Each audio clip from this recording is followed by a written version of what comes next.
warahmatullahi wabarakatuh. Perkenalkan, nama saya Ida Fitriana. Di video pembelajaran kali ini saya akan menayangkan tentang materi texture pen. Selamat menyaksikan. Struktur dan kebahasaan texture pen.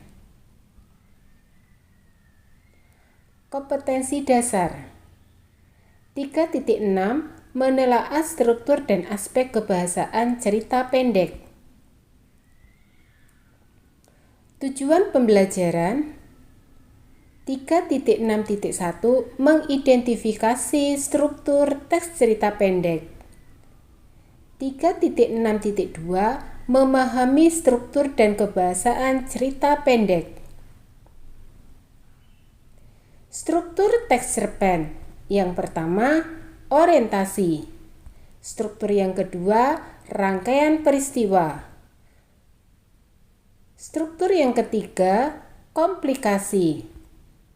Struktur texture pen yang terakhir, yang keempat, yaitu resolusi.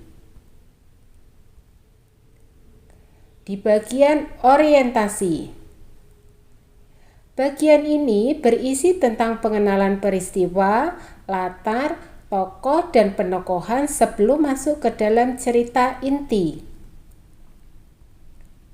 Untuk penjelasan rangkaian peristiwa, rangkaian berbagai peristiwa atau awal mula permasalahan sebelum masuk konflik atau puncak masalah.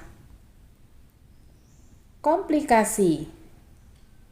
Bagian ini berisi konflik atau puncak masalah yang mempengaruhi latar dan karakter tokoh utama dalam cerita ini akan berpengaruh untuk memberikan solusi. Resolusi. Bagian ini berisi penyelesaian cerita dengan adanya solusi untuk menyelesaikan masalah yang ada di bagian komplikasi. Selanjutnya, aspek kebahasaan texture pen. Yang pertama, penggunaan sudut pandang. Yang kedua, penggunaan kata keterangan untuk mengetahui latar cerita. Aspek kebahasaan yang ketiga, penggunaan kata benda khusus. Aspek yang keempat, uraian deskriptif yang merinci. Aspek yang kelima, menggunakan majas. Aspek yang terakhir adalah penggunaan pernyataan retoris. Penggunaan sudut pandang. Sudut pandang pencerita menjadi ciri kebahasaan khas cerpen. Pencerita menjadi orang pertama atau orang ketiga. Sudut pandang orang pertama menggunakan kata aku atau saya. Contoh, malam itu aku sedang memikirkan kesalahanku pada Citra. Jadi di sini dijelaskan untuk sudut pandang orang pertama dalam contohnya adalah aku sedang memikirkan.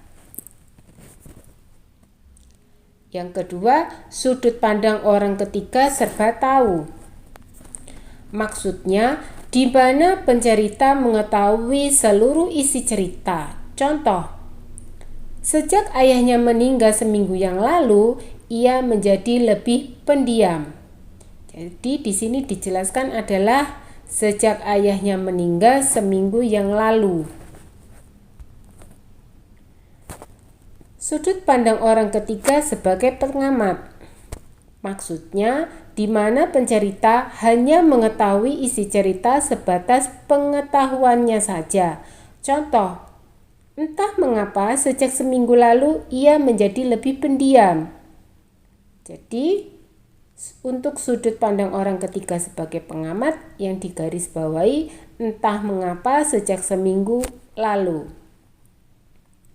Penggunaan kata keterangan untuk latar atau setting.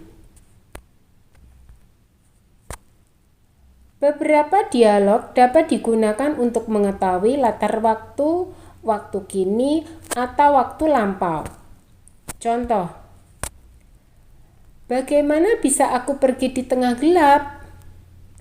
Lagi pula jarak rumahku ini dengan rumah sakit itu terlalu jauh, kata Ita yang sedang menelpon Ferry setelah mendengar bahwa ayahnya baru saja jatuh dari sepeda motor.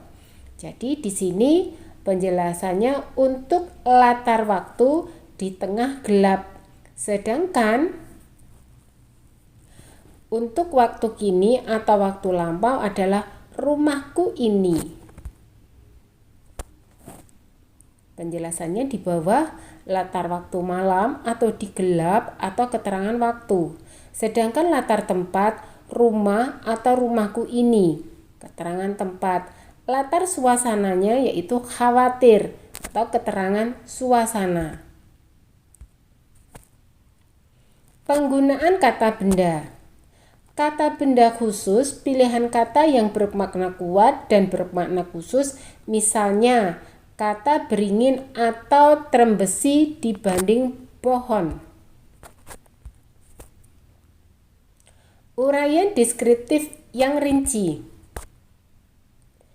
Deskripsi yang digunakan untuk menggambarkan pengalaman latar dan karakter.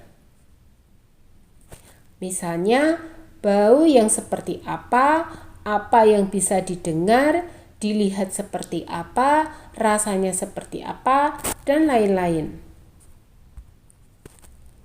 Penggunaan majas. Yang pertama adalah simile. Perbandingan langsung, contoh, seekor burung pipis sedang berusaha mempertahankan nyawanya. Ia terbang bagai batu lepas dari ketapel sambil menjerit-jerit. Disinilah salah satu contoh dari majas simile, mempertahankan nyawanya. Untuk majas yang kedua, metafora. Perbandingan tidak langsung atau tersembunyi. Contoh, dia memang kepala batu. Jadi di sini contoh dari metafora yaitu kepala batu.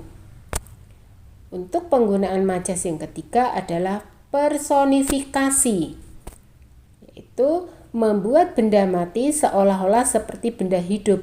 Contoh, awan tertatih-tatih melintasi langit. Disinilah penjelasan benda mati seolah-olah seperti benda hidup. Awan tertatih-tatih. Penggunaan pernyataan retoris.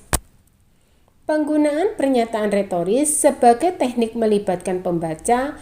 Pernyataan retoris adalah pernyataan yang tidak membutuhkan jawaban.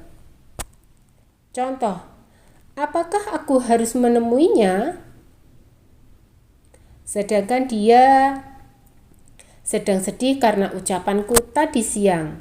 Jadi di sini pernyataan retorisnya adalah apakah aku harus menemuinya? Di sini saya akan memberikan sedikit motivasi belajar.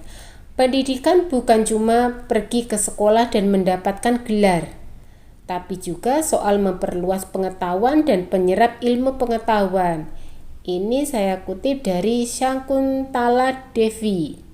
Begitu juga dengan konsep atau teori pelajaran hari ini.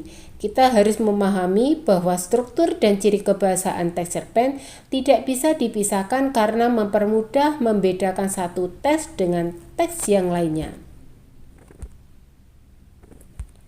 Kesimpulannya, struktur teks cerpen ada 4, yaitu pertama orientasi, yang kedua rangkaian peristiwa, yang ketiga komplikasi, yang keempat koda. Ciri kebahasaan teks cerpen ada 6.